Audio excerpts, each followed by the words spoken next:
বিসমিল্লাহির রহমানির রহিম। আসসালামু আলাইকুম। আশা করি সকলে ভালো আছেন। আজকে আমি ফৌজদারি কার্যবিধি আইনের ৬৪ থেকে ৬৭ ক ধারা পর্যন্ত আলোচনা করব। ৬৭ ক ধারাটি আগে ছিল না, এটি নতুন সংযোজন করা হয়েছে। এই ধারাটি পুলিশের জন্য অত্যন্ত গুরুত্বপূর্ণ ধারা। পুলিশের মানে গাফিলাতিপূর্ণ কাজের জন্য এই ধারাটি প্রযোজ্য হবে, মানে অবহেলার কাজের জন্য এই ধারাটি প্রযোজ্য হবে। যাই হোক, ৬৪ ধারায় বলেছে, ফৌজদারি কার্যবিধি আইনের ৬৪ ধারায় বলছে যে কোনো ম্যাজিস্ট্রেটের উপস্থিতিতে যদি কেউ কোনো অপরাধ করে, তাহলে ম্যাজিস্ট্রেট নিজে উক্ত ব্যক্তিকে গ্রেপ্তার করতে পারে অথবা অন্য কাউকে উক্ত ব্যক্তিকে গ্রেপ্তারের জন্য নির্দেশ দিতে পারেন। এটা বলেছে ফৌজদারি কার্যবিধি আইনের ৬৪ ধারায়। ৬৫ ধারায় কি বলেছে? যে কোনো ম্যাজিস্ট্রেট তার এখতিয়ারাধীন বা সীমারেখার মধ্যে যে কোনো ব্যক্তিকে গ্রেপ্তার করিতে বা গ্রেপ্তারের নির্দেশ দিতে পারেন, যে ক্ষেত্রে তিনি উক্ত সময়ে উক্ত বিষয়ে ক্ষমতাবান বা ওয়ারেন্ট পরোয়ানা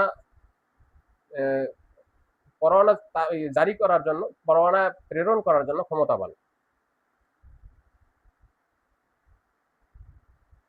এখন ৬৬ ধারায় বলেছে, যদি কোনো ব্যক্তি পুলিশের হেফাজত হতে পলায়ন করে, কোনো ব্যক্তি যদি পুলিশ হেফাজত থেকে পালিয়ে যায়, সেক্ষেত্রে উক্ত ব্যক্তিকে পুলিশ অফিসার যে কোনো বাংলাদেশের যে কোনো জায়গায় তাকে গ্রেপ্তারের জন্য অনুসরণ করতে পারবে।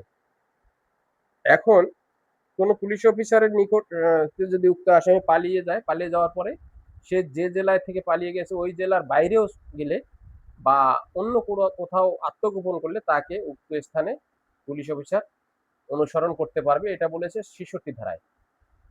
৬৭ ধারায় কি বলেছে? যদি কোনো ব্যক্তি কোনো পুলিশ হেফাজত হইতে কোনো ব্যক্তিকে, পলায়নকৃত কোনো ব্যক্তিকে পুলিশ অফিসার ৪৬, ৪৭, ৪৮ ধারা অনুযায়ী ব্যবস্থা গ্রহণ করতে পারবে। এখন ৪৭, ৪৮, ৪৯ ধারা কি বলা আছে? আপনারা ইতিমধ্যে এর আগে আমি ভিডিওতে বলেছিলাম, ৪৭ ধারায় যদি কোনো ব্যক্তি কোথাও পলায়ন করে সেখানে অবাধে প্রবেশের সুবিধা দিবে গৃহের মালিক। ৪৮ ধারায় যদি ঢুকানো কোনো গৃহে পলায়ন করেছে, উক্ত গৃহে যদি প্রবেশ করা না যায় তাহলে দরজা জানালা ভেঙে উক্ত গৃহে প্রবেশ করতে পারবে। গ্রেপ্তার করতে গিয়ে যদি গৃহের মধ্যে আটকা পড়ে তাহলে দরজা জানালা ভেঙে পুলিশ অফিসার মুক্ত হইতে পারবে। এই যে পলায়নকৃত ব্যক্তিকে গ্রেপ্তারের জন্য ৪৭, ৪৮, ৪৯ ধারা অনুরূপ কাজ করতে পারবে পুলিশ অফিসার, এটি বলা আছে ৬৭ ধারায়। এখন ৬৭ ক ধারা, এই ধারাটা কি? এই ধারাটা নতুন সংযোজিত হয়েছে ২০২৫ সালে। ৬৭ ক ধারায় বলা আছে যে পুলিশ অফিসার কাউকে গ্রেপ্তার করলে সেটা তো কোনো ম্যাজিস্ট্রেটের কাছে বা কোর্টে সোপর্দ করতে হয়। এখন ম্যাজিস্ট্রেট যদি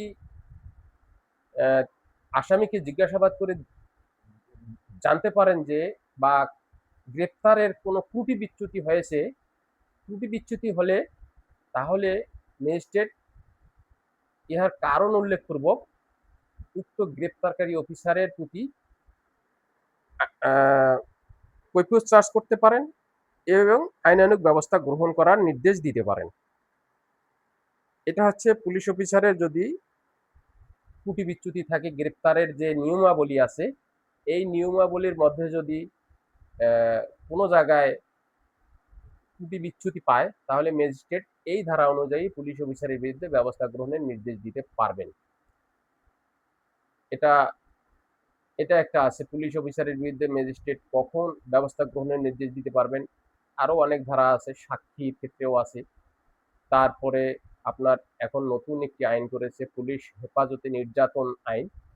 এই আইনটির অনুযায়ীও পুলিশের বিরুদ্ধে ব্যবস্থা নিতে পারবেন। যাই হোক, আগে আমরা পুলিশ অনেক সময় এই পুলিশ হেফাজতে অনেক সময় নির্যাতন হতো, বা মারপিট করতো বা গ্রেপ্তারের ত্রুটি বিচ্যুতি থাকলেও অনেক সময় পুলিশের বিরুদ্ধে ব্যবস্থা নিত না, কিন্তু এখন নতুন একটি সংযোজিত ধারা করেছে। অবশ্যই এই ধারায় পুলিশের বিরুদ্ধে গ্রেপ্তারকারী অফিসারের বিরুদ্ধে গ্রেপ্তারের ত্রুটি বিচ্যুতি পরিলক্ষিত হলে ম্যাজিস্ট্রেট এই ধারা অনুযায়ী ব্যবস্থা গ্রহণ করতে পারবেন। ফৌজদারি কার্যবিধির আজকে আমি 64, 65, 66, 67, 67 ক ধারা পর্যন্ত আলোচনা করলাম। এরপরে গ্রেপ্তার সংক্রান্তে আরও আলোচনা করব। সেটা হচ্ছে 75 থেকে আরও 76, 77, 78, 79, 80, 81, 82, 83, 84 ধারা শুধু গ্রেপ্তারি পরোয়ানা মূল্যে কিভাবে আসামি গ্রেপ্তার করবে না করবে এই বিষয়ে বর্ণনা করা আছে। আর 68 থেকে সমনের বিষয়ে আলোচনা করা আছে। এই বিষয়ে আমি পরবর্তী ভিডিওতে আলোচনা করব। আজকে এ পর্যন্তই। আসসালামু আলাইকুম ওয়া রাহমাতুল্লাহি ওয়া বারাকাতুহু।